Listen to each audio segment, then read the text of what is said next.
Hello, English learners. Welcome back to EnglishPod. My name is Marco. And I'm Erica. And today we have a fun and scary dialogue.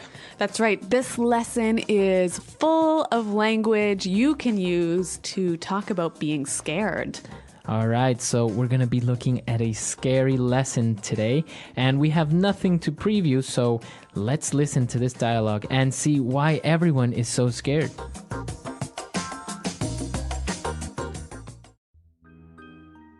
Eddie, why are we at this scary-looking mansion? It's like ultra spooky. I told you already, Shabby. The owner of the house says there's a ghost haunting his house, so we have to go in and investigate.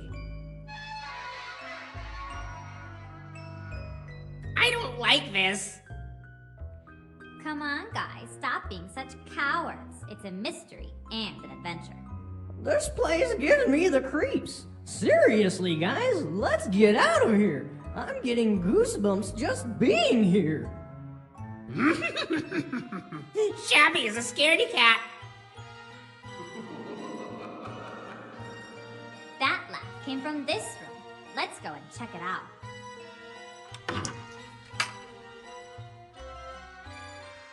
Look, a ghost! Run!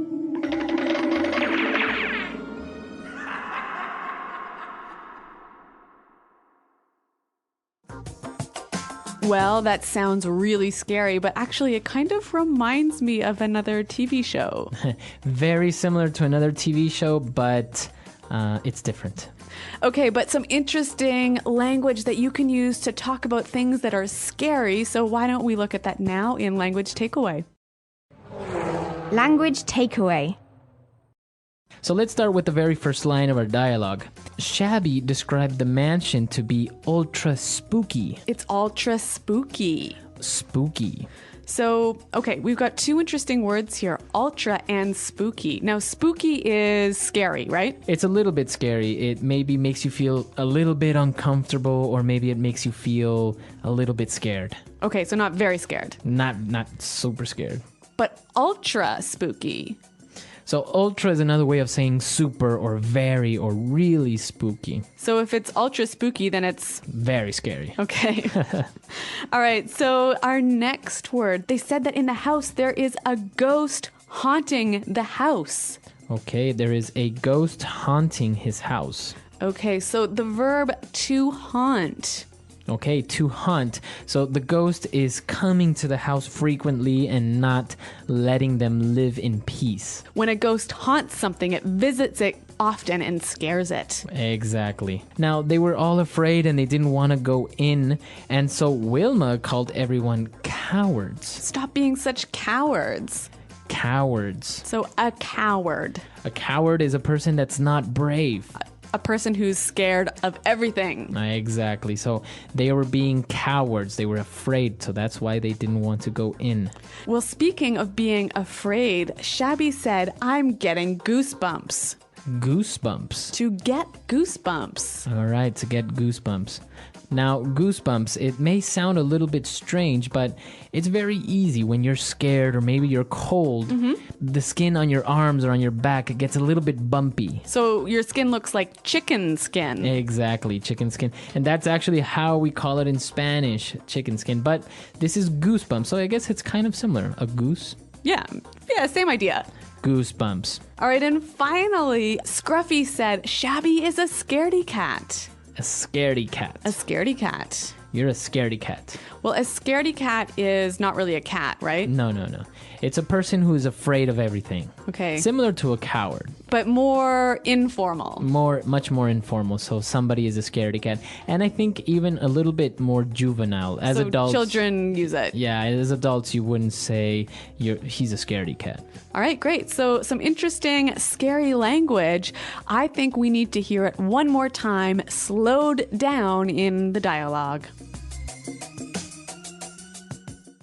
Eddie, why are we at this scary-looking mansion? It's like ultra spooky. I told you already, Shabby. The owner of the house says there's a ghost haunting his house, so we have to go in and investigate. I don't like this. Come on, guys, stop being such cowards. It's a mystery and an adventure. This place gives me the creeps. Seriously, guys, let's get out of here. I'm getting goosebumps just being here. Shabby is a scaredy cat. That laugh came from this room. Let's go and check it out. Look, a ghost! Run! Okay, so now that we understand all the vocabulary we saw in language takeaway, why don't we take a look at 2 phrases now in Fluency Builder? Fluency Builder. Well, Shabby said, we're at this scary-looking mansion. Scary-looking mansion. So a scary-looking mansion. Okay, so the mansion looks scary. All right, so a mansion is a big house, right? That looks very scary. Now, this is a really useful and helpful pattern you can use with English. Something looking, so adjective looking. Right, so you can say good looking. And there's lots of examples, so why don't we hear a few more now? Example 1. That guy is making me nervous. He's really creepy looking. Example 2. I saw the craziest looking house today. It was built upside down. Example 3. What a nice looking dog. Can I pet him?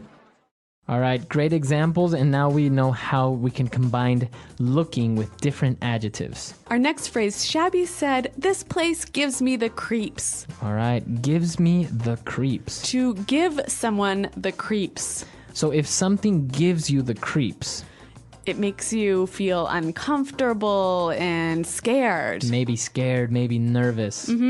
Okay, so why don't we give some examples? I could say, hey, Marco, see that guy over there? He keeps looking at me. He's giving me the creeps. Okay.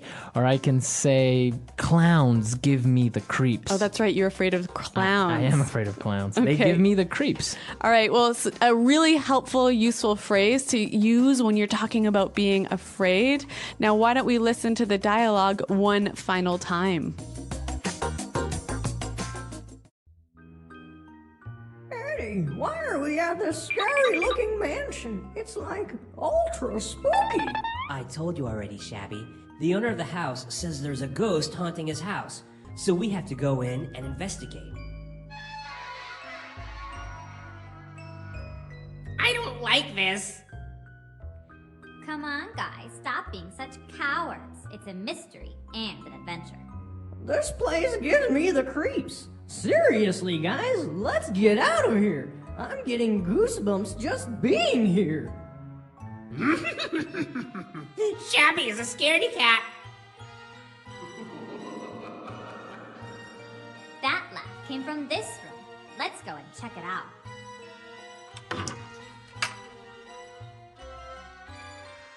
Look, a ghost! Run!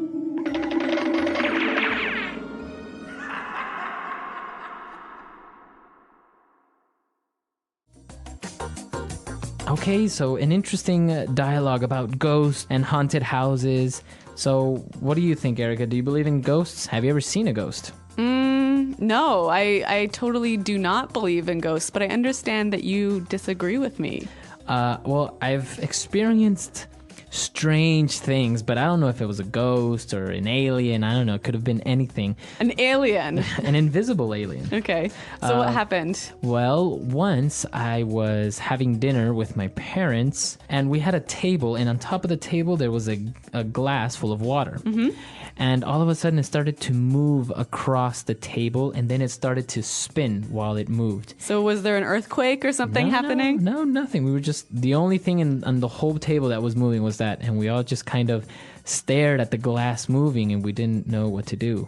And then my mom started kind of giggling, a nervous laugh, and we really didn't know what happened. Now, I understand that in Latin America, people are more superstitious. They believe more in ghosts, right? Exactly. In Latin America, people are very superstitious. They believe in ghosts or in spirits, or we have a lot of urban legends about, like a leprechaun that lives under a bridge, or somebody's grandma that comes and haunts them or visits them at night and stuff like that. So yeah, Latin American people are very superstitious in this sense. Yeah, I think in Anglo countries it's a little bit less common to say that you believe in ghosts. Like maybe inside you think ghosts are true, but you wouldn't really tell people that.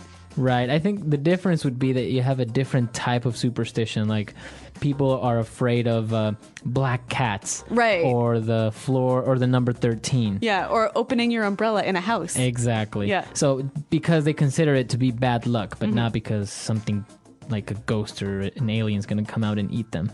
So listeners, why don't you tell us what you think about ghosts? Are people superstitious in your country? Do they believe in ghosts? Come to our website, EnglishPod.com, and let us know, and we'll see you guys there. Well, thanks for downloading, and goodbye. Bye.